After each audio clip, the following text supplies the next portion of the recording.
Hello students, कैसे हैं आप?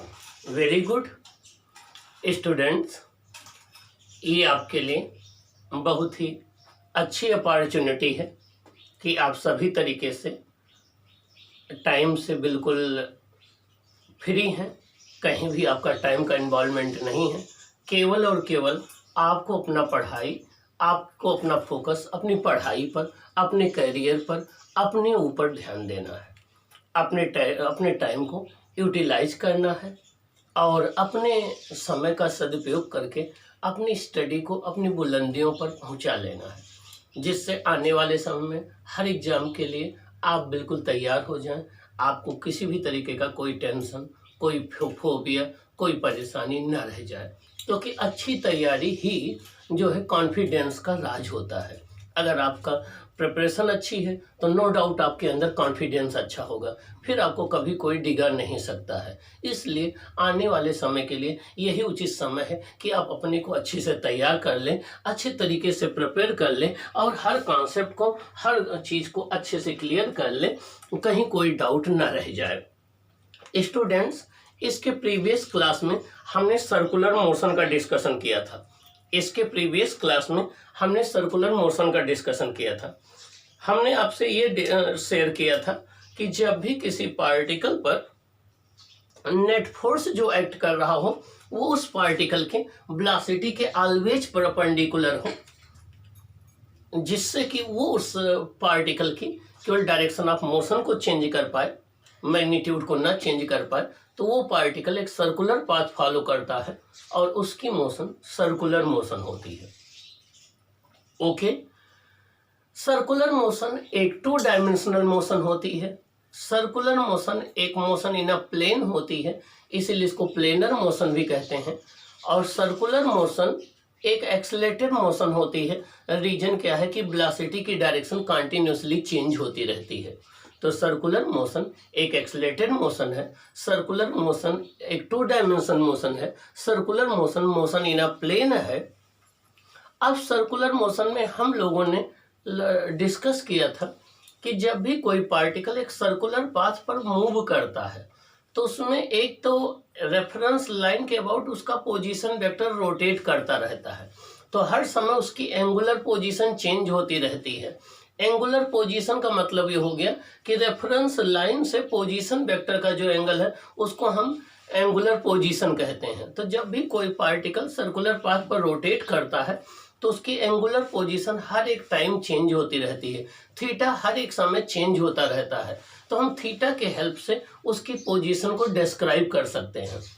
तो पोजीशन वेक्टर जितना भी एंगल रेफरेंस लाइन से रोटेट करता है, पोजीशन वेक्टर रेफरेंस लाइन से जितना भी एंगल बनाती है किसी भी टाइम पर, वो उसका एंगुलर डिस्प्लेसमेंट कहलाता है पार्टिकल का, जिसको हम डेल्टा थीटा या डी थीटा से डिनोट करते हैं।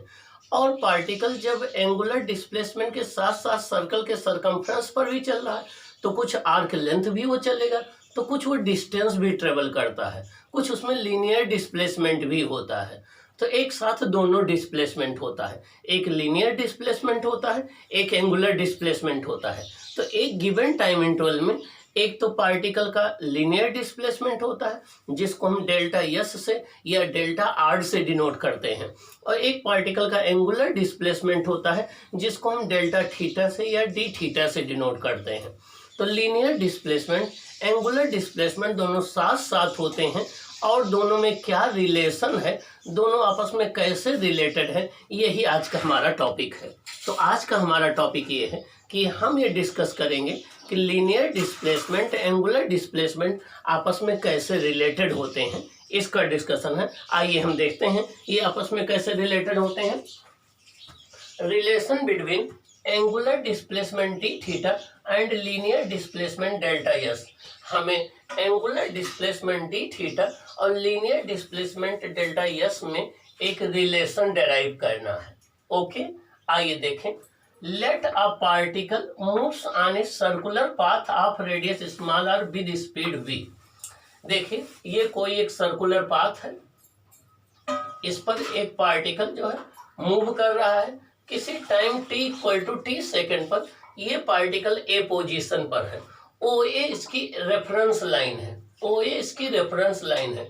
अब जैसे जैसे ये पार्टिकल इस पर रोटेट करेगा, इसका पोजीशन वेक्टर, ये जो ओ बी है, इसका एंगल चेंज होता जाएगा और किसी time t plus delta T time पर ये पार्टिकल बी पोजीशन पर आ गया। t equal to T second पर ये पार्टिकल ए पोजीशन पर था, इसका पोजीशन वेक्टर r1 था, और t equal to T plus delta T time के बाद ये पार्टिकल बी पर पहुंच गया, इसका पोजीशन वेक्टर आपका r2 हो गया और इसका एंगुलर डिस्प्लेसमेंट डेल्टा थीटा हो गया, लीनियर डिस्प्लेसमेंट डेल्टा यस हो गया, लीनियर डिस्प्लेसमेंट डेल्टा यस हो गया, एंगुलर डिस्प्लेसमेंट डेल्टा थीटा हो गया, टाइम इंटरवल डेल्टा टी है। ये पार्टिकल एंटी क्लॉकवाइज रोटेट कर रहा है। इस सर्कुलर पाथ का एक्सिस ऑफ रोटेशन हम ये लाइन मान सकते हैं जो इसके सेंटर से पास हो रही है, जो इसके प्लेन के परपेंडिकुलर है। जिस प्लेन में सर्कुलर मोशन हो रही है उस प्लेन के परपेंडिकुलर ये एक्सिस ऑफ रोटेशन है जो इसके सेंटर से पास हो रही है। अब जब ये पार्टिकल इस सर्कुलर पाथ पर मूव कर रहा है तो अब हमें डेल्टा थीटा डेल्टा एस को रिलेट करना है। इन time interval delta T particle covers angular displacement delta theta and linear displacement delta S. एक given time interval delta T में पार्टिकल में दो डिस्प्लेसमेंट हो रहे हैं, एक एंगुलर डिस्प्लेसमेंट डेल्टा थीटा, एक लीनियर डिस्प्लेसमेंट डेल्टा एस। हमें पता है कि एंगल इक्वल टू होता है आर्क अपॉन रेडियस, हमें पता है कि एंगल इक्वल टू होता है आर्क अपॉन रेडियस। तो एंगल हो गया delta theta equal to arc हो गया डेल्टा एस अपॉन रेडियस हो गया आर। तो delta theta equal to delta S upon are.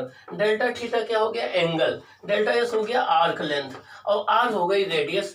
तो यहाँ से डेल्टा एस इक्वल टू हो जाएगा R delta theta, delta S equal to हो जाएगा आर डेल्टा थीटा। अगर हम डेल्टा एस को यस से डिनोट करें, डेल्टा थीटा को थीटा से डिनोट करें तो यस इक्वल टू हो जाएगा आर थीटा। क्या हो जाएगा? S equal to R theta. यहाँ पर यस क्या है? लीनियर डिस्प्लेसमेंट है। आर क्या है? रेडियस है। थीटा क्या है? एंगुलर डिस्प्लेसमेंट है। इसे हम स्केलर रिलेशन कहते हैं। क्या कहते हैं? स्केलर रिलेशन कहते हैं। क्या कहते हैं? स्केलर रिलेशन कहते हैं। तो S equal to R theta ये एक स्केलर रिलेशन हो गया। अब इसको अगर हम वेक्टर फॉर्म में लिखना चाहते हैं तो वेक्टर फॉर्म में डेल्टा यस इक्वल टू हो जाएगा delta theta cross R. Delta S equal to हो जाएगा डेल्टा थीटा क्रॉस आर। ये एक वेक्टर रिलेशन हो जाएगा। क्या हो जाएगा? वेक्टर रिलेशन हो जाएगा। आइए देखें कि एसआई यूनिट क्या है डेल्टा थीटा की। तो देखें डेल्टा थीटा एंगुलर डिस्प्लेसमेंट को कि एसआई यूनिट तो रेडियन है और इसको हम डिग्री में भी मेजर करते हैं, लेकिन एसआई यूनिट क्या है? रेडियन है। क्या है? रेडियन है। और इसकी dimension m0, l0, t0 dimension less है। तो एंगुलर डिस्प्लेसमेंट में यूनिट तो होती है, यूनिट लेस तो नहीं है। यूनिट इसकी रेडियन है लेकिन ये डायमेंशन लेस है, इसमें कोई डायमेंशन नहीं होती है, डायमेंशन लेस ये होता है। अब अगर कोई पार्टिकल एक राउंड कंप्लीट कर लिया तो उसे हम कहते हैं वन रेवोल्यूशन कंप्लीट कर लिया। तो अगर वो वन रेवोल्यूशन कंप्लीट कर लेगा तो उसका पोजीशन वेक्टर ये ओ ए कितने एंगल रोटेट कर जाएगा? 360 डिग्री। और 360 डिग्री कितने रेडियन के इक्वल होता है? 2 पाई रेडियन। तो वन रेवोल्यूशन इक्वल टू होता है 2 पाई रेडियन। तो जब भी कोई पार्टिकल सर्कुलर पाथ पर वन रेवोल्यूशन कंप्लीट करता है तो वो 2 पाई रेडियन एंगल रोटेट करता है। ऐसे जितने रेवोल्यूशन कंप्लीट करेगा, मान लीजिए वो n रेवोल्यूशन कंप्लीट कर रहा है तो 2 पाई इंटू n रेडियन हो जाएगा। तो जितने रेवोल्यूशन वो कंप्लीट करेगा उसको 2 पाई से मल्टीप्लाई कर दें तो पता लग जाएगा कितने रेडियन वो रोटेट कर चुका है या कितने रेडियन उसका एंगुलर डिस्प्लेसमेंट है। हाफ रेवोल्यूशन अगर करेगा तो पाई रेडियन वो 180 डिग्री रोटेट करेगा। अब कुछ वैल्यूज हैं ये न्यूमेरिकल में हमें बार बार जरूरत पड़ती हैं, जैसे पाई अपॉन 2 90 डिग्री होता है, पाई अपॉन 4 45 डिग्री होता है, पाई अपॉन 3 60 डिग्री होता है, पाई अपॉन 6 30 डिग्री होता है, 2 अपॉन 3 पाई 120 डिग्री होता है, 3 अपॉन 2 पाई 270 डिग्री होता है, 5 अपॉन 4 पाई 225 डिग्री होता है, 3 अपॉन 4 पाई 135 डिग्री होता है। तो ये डिफरेंट जो एंगल्स हैं इनकी हमें ज़रूरत पड़ती है और इनका यूज हम जो है वो सर्कुलर मोशन के न्यूमेरिकल में बार बार करेंगे। तो ये आपको लर्न होना चाहिए जिससे आप इमीडिएट उसको न्यूमेरिकल में पुट कर दें, आपका टाइम सेव हो जाए, आप आगे बढ़ जाए सॉल्व करके। Direction of angular displacement. अब हम देखेंगे कि ठीक है, चलो एंगुलर डिस्प्लेसमेंट, अगर डिस्प्लेसमेंट एक वेक्टर क्वांटिटी अगर हम बोल रहे हैं तो उसमें मैग्नीट्यूड होगा। मैग्नीट्यूड तो रेडिएशन हो गया कि कितने एंगल वो रोटेट किया। अगला डायरेक्शन हो गया, तो डायरेक्शन हम राइट हैंड थंब रूल से फाइंड आउट करते हैं। राइट हैंड थंब रूल ये कहता है कि जिस डायरेक्शन में वो पार्टिकल रोटेट कर रहा हो, मान लीजिए एंटी क्लॉकवाइज या क्लॉकवाइज, जिस डायरेक्शन में पार्टिकल रोटेट कर रहा हो उधर अपने फिंगर को कर्ल कर लीजिए। जो थंब होगा वो थंब जो है एंगुलर डिस्प्लेसमेंट की डायरेक्शन को बताएगा। जिस भी डायरेक्शन में आपका पार्टिकल रोटेट कर रहा हो उस डायरेक्शन में अपने फिंगर को कर्ल कर लीजिए। सपोज कर लो एंटी क्लॉकवाइज रोटेट करा तो आप अपने फिंगर को ऐसे एंटी क्लॉकवाइज रोटेट कर लीजिए, कर्ल कर लीजिए, तो थंब जो है वो आपका एंगुलर डिस्प्लेसमेंट की डायरेक्शन दे देगा। अगर वो क्लॉकवाइज रोटेट करा तो अपने फिंगर को क्लॉकवाइज डायरेक्शन में कर्ल कर लीजिए, तो थंब जो है वो एंगुलर डिस्प्लेसमेंट की डायरेक्शन दे देगा। तो हम अपनी फिंगर्स को जिस डायरेक्शन में पार्टिकल जो है वो रोटेट कर रहा है उस डायरेक्शन में अगर हम कर्ल कर दें तो जो परपेंडिकुलर थंब है वो एंगुलर डिस्प्लेसमेंट की डायरेक्शन को दे देगा। हाँ, एक बात और, आपके नीट के और IIT जेईई के सिलेबस में और एकेडमिक्स के सिलेबस में plane of circular motion fix होता है, मतलब प्लेन जो है उसका नहीं चेंज होता है। प्लेन के ना चेंज होने के, अगर ये XY प्लेन में बॉडी मूव कर रहे तो XY प्लेन फिक्स रहेगा, ठीक। अगर YZ प्लेन में हो रहे तो YZ प्लेन फिक्स रहेगा। तो IIT जेईई के सिलेबस में या नीट के सिलेबस में आपके एकेडमिक में plane of circular motion fix होता है। और plane of circular motion fix होने की वजह से ये जितने भी एक्सियल वेक्टर हैं, जैसे एंगुलर वेलोसिटी है, एंगुलर डिस्प्लेसमेंट है, एंगुलर एक्सेलेरेशन है, इन सब की डायरेक्शन फिक्स हो जाती है। मीन्स जिस प्लेन में बॉडी वो मूव कर रही है उस प्लेन के परपेंडिकुलर इनकी डायरेक्शन होती है, या तो पॉजिटिव या तो निगेटिव। मीन्स आपके ये डिफरेंट कॉम्पिटिटिव एग्जामिनेशन के सिलेबस में जो है plane of circular motion fix हो जाता है। जब प्लेन फिक्स हो जाता है तो जितने एक्सियल वेक्टर होते हैं, angular displacement, angular velocity, angular acceleration, angular momentum, इनकी डायरेक्शन फिक्स हो जाती है। और इनकी डायरेक्शन जिस प्लेन में बॉडी मोशन कर रही है, सर्कुलर मोशन, मान लो XY प्लेन में कर रही है तो उसके परपेंडिकुलर एक्सिस ऑफ रोटेशन होगा, तो या तो पॉजिटिव जेड एक्सिस के लंग होगी इनकी सबकी डायरेक्शन, या तो निगेटिव जेड एक्सिस के लंग होगी। मान लीजिए पार्टिकल YZ प्लेन में मूव कर रही है तो या तो पॉजिटिव एक्स एक्सिस के लंग होगी या तो निगेटिव एक्स एक्सिस के लंग होगी। मान लीजिए बॉडी XZ प्लेन में मूव कर रही है, या तो पॉजिटिव Y एक्सिस के लंग होगी या तो निगेटिव Y एक्सिस के लंग होगी। तो जिस भी प्लेन में बॉडी सर्कुलर मोशन कर रही है उस प्लेन के परपेंडिकुलर जो एक्सिस ऑफ रोटेशन है ये उसी डायरेक्शन में इनकी डायरेक्शन होती है इन फिजिकल क्वांटिटी की, या तो पॉजिटिव डायरेक्शन में या तो निगेटिव डायरेक्शन में। अगर वो पार्टिकल एंटी क्लॉकवाइज रोटेट कर रहा है, एंटी क्लॉकवाइज मूव कर रहा है सर्कुलर पाथ में, तो पॉजिटिव डायरेक्शन में होगी। अगर क्लॉकवाइज रोटेट कर रहा तो निगेटिव डायरेक्शन में होगी। तो इसमें आपको ज़्यादा परेशान होने की आवश्यकता नहीं है। आइए हम देखते हैं। The direction of angular displacement is decided by right hand thumb rule. करें कि एंगुलर डिस्प्लेसमेंट की डायरेक्शन हम लोग राइट हैंड थंब रूल से डिसाइड करते हैं। ये क्या कहता है, when the fingers are curl along the motion of the particle, जब हम अपनी फिंगर्स को along the motion of the particle, जिधर पार्टिकल मूव कर रहा है एंटी क्लॉकवाइज या क्लॉकवाइज, अपनी फिंगर को हम उस डायरेक्शन में कर्ल कर लें। सपोज कर लो वो क्लॉकवाइज डायरेक्शन में मूव कर रहा है तो हम क्या करें, अपनी फिंगर को क्लॉकवाइज टर्न कर लें, तो जो थंब होगा वो डायरेक्शन बताएगा कि डायरेक्शन क्या है उसके डिस्प्लेसमेंट की, एंगुलर डिस्प्लेसमेंट की।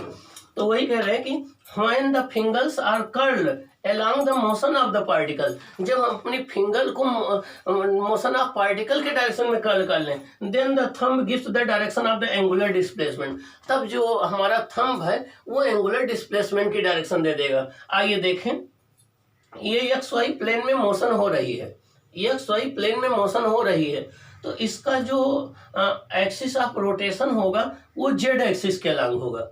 इसका axis of rotation Z axis के अलॉन्ग होगा। जिस प्लेन में मोशन होती है उसके परपेंडिकुलर प्लेन में होता है axis of rotation. Z axis के अलॉन्ग होगा। अब जेड एक्सिस की टू डायरेक्शन है, एक पॉजिटिव जेड, एक निगेटिव जेड।